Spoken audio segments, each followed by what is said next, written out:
This is the Transformers Robots in Disguise Deluxe Class or Warrior Class Autobot Drift. The figure is part of the second wave of Deluxe Class or Warrior Class figures for the Transformers Robots in Disguise toy line. Here is the packaging. Looks like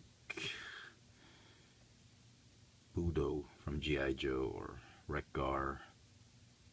Alpha Tri, I don't know. Okay, here's the instructions for this particular toy. There is no extra sheet. Alright, if you've seen some of the episodes or the trailer that shows Fracture fighting it off with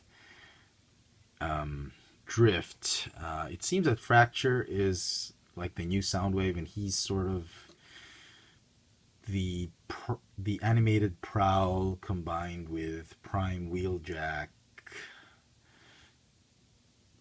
G1 Blaster, something like that. Because he also had those discs that launched, those Minicon discs that fought off the Minicons of Fracture. So for this figure, he doesn't have those discs, so we'll get to see that. But it seems like he's the Prowl, the more stoic character for the team, combined with being a samurai,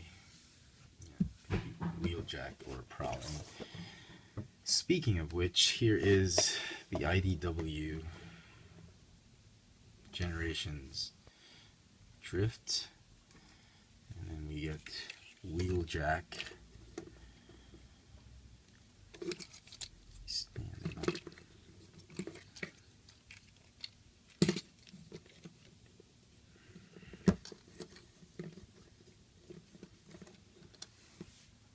And the animated Prowl. So he's petite. He's really small. You know, and he's more expensive than these guys originally were on retail. Sad to say how the economy has fared. Now Hasbro has responded to that. Anyway, I've seen a lot of reviewers or collectors say that, oh man, Drift, why does Drift look like that? I'm not gonna buy this guy anymore. But you know what? It came out, I decided, I love the samurai look to these figures, except in the movie verse. God. But in the cartoons, they kind of look all right. And Drift was one of my, I thought he had a lot of potential in comic books and in the cinematic universe. So having him in a Prowl-ish type of motif in a cartoon, I said, I gotta get me a figure. So, I opened up the figure, and man, I was blown away. Immediately, I was very, very impressed with the figure. Right straight out of the packaging, this figure just impressed me. It did not disappoint. The transformation is not as smooth. It takes some fidgeting with the arms, but it's very satisfying. The alt mode is amazing. I thought these samurai Storm Shadows Snake Eyes type of feature that you could store here and give, and it's not made of the rubbery PVC, soft PVC material, I thought was great. The colors on him, the internet pictures didn't do him justice. When you see him up close and personal, he's a bit of a tangerine, a dark tangerine type of orange. I love it with the black, orange and black. I have no problem with that type of color. If you've seen my other reviews, he is small, but he just stands very, very tall. I don't know what I'm saying, but you know what I mean. The figure might be small for us, but he looks just right in my opinion. He has big feet, but the bigness of the feet allows for better stability, for better posability on him. There's enough heel support to get him in the right poses. I'm just very, very pleased with this figure. So, let's talk about the accessories. So the sword, the long katana, you can store it. We'll put it here in the second. Oh, careful you don't break it. It's very, it's hard. It's long and hard, and I fear that, you know, over time it's going to get brittle, and you keep playing with it, either the makeshift scabbards are going to break, or the actual swords are going to break. So he's actually a samurai, not a ninja that has a sword. He has both swords on his armor, so he does have that samurai look. I know I've commented on the old Drift figure, and obviously this has got a lot to do with the movie verse Drift, because the movie verse Drift was a samurai, and I thought that was crazy. But having now for the cartoon, for some reason the figure is a little bit more acceptable or palatable for my taste. I have no idea why. Mainly because the show has this anime Japanese flair to it. That's why it makes it. I don't know. The figure, the sculpt itself, very happy with it. Even if, you know, it's a common recurring theme on the show that the characters will have these big lower legs, so it's fine. Long arms, small head. He has that samurai armor look to him, so that's what you get. Paint apps for the figure, not too bad. If you're sifting through several on the pegs, the first thing you want to check out is the paint apps on his face, on the head sculpt, and it's really this line, this thin black line. Sometimes it's thick, sometimes it's negligible, that you'll have to look out for. Make sure it's painted on squarely. The red doesn't bleed into the orange. And look at the pieces that are painted in this matte black, like sanded matte black finish. Make sure there are no scratches or imperfections here and there. Other than that, there's not a lot of other paint apps you can scrutinize. So very, very nice. 7 minutes in the video, no transformation yet. I'm getting to it. Let's transform him. Okay. Oh, articulation. Swivel neck, swivel waist, upper torso, hinge shoulders that are, oh no, not hinge. This is the hinge that's on a ball joint. Bicep swivel, double hinged elbow because of transformation.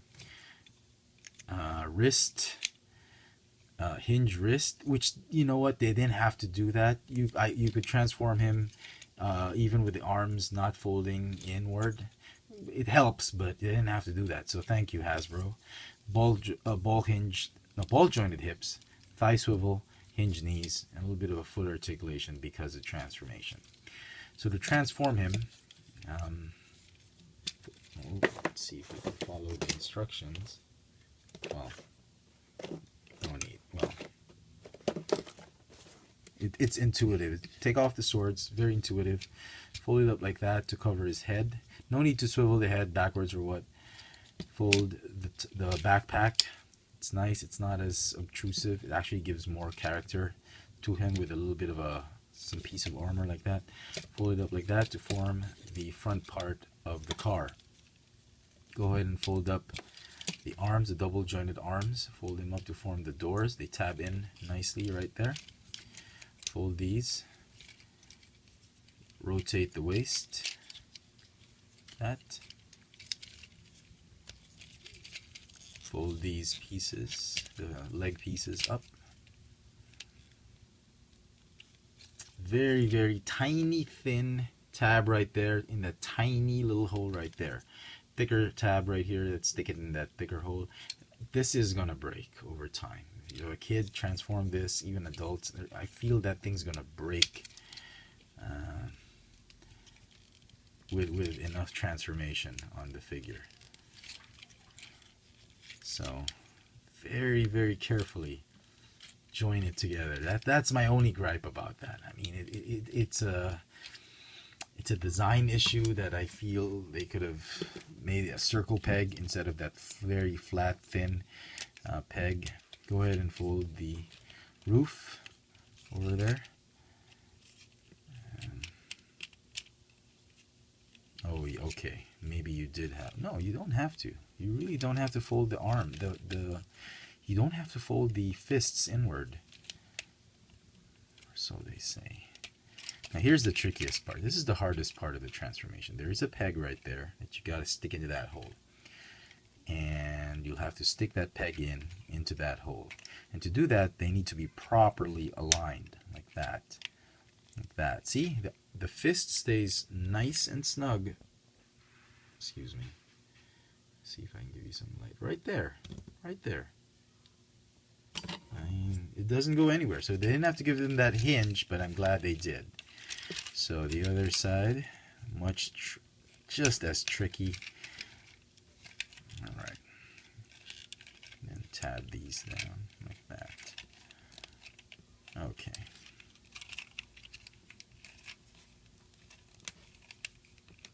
And there you go. There is Autobot Drift in his Bugatti-ish alt mode. It's not an exactly a Bugatti, but it does take some influence from this particular car. It looks like another car, like a McLaren or a something else other than the Bugatti. I can't remember it right now. I've seen it in Top Gear. Anyway, but suffice to say, there is some influence from this car, a little bit. Could it be a Lancia? No, I don't know. But this guy being very small, and this guy being also very, very small, turns out to be a very, very big car. A wide car. And there's not a lot of gaps. There are some, but not a lot. And it just looks great. I am so pleased with it. Translucent wheels, not a problem. It feels Cybertronian in some parts, but it also feels like an Earth mode. So well done, Hasbro. I'm just loving the new theme and motif and designs that they've introduced in this new cartoon. The instructions, I was gonna say a while back, but I didn't want to yet. It doesn't say anything about the swords. It doesn't even say that you can put it in those holes. It just leaves it to intuition. There are some pegs right here, flat pegs, and there are grooves for each sword. So they just rely on the intelligence quotient of most Transformers fans to figure it out. Well done, Hasbro. He rolls decently enough. I'm very, very pleased with this figure. Despite its diminutive size and what a lot of collectors are saying, I'm going to have to give this figure a 10 out of 10, just like Bumblebee.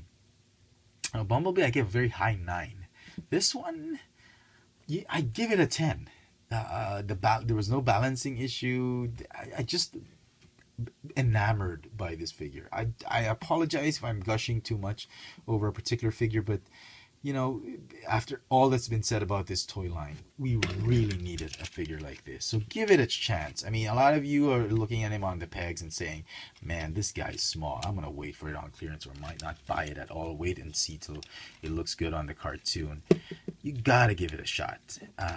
If you love the show, you're okay with the toys, this is one of those you've got to pick up. Definitely. I mean, this one or Grimlock, got to pick this one up.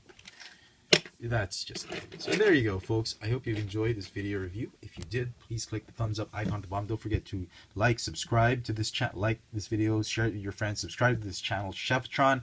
I do all my video reviews on YouTube for this on this channel, Chefitron. Transformers, Marvel, Star Wars, Joe's.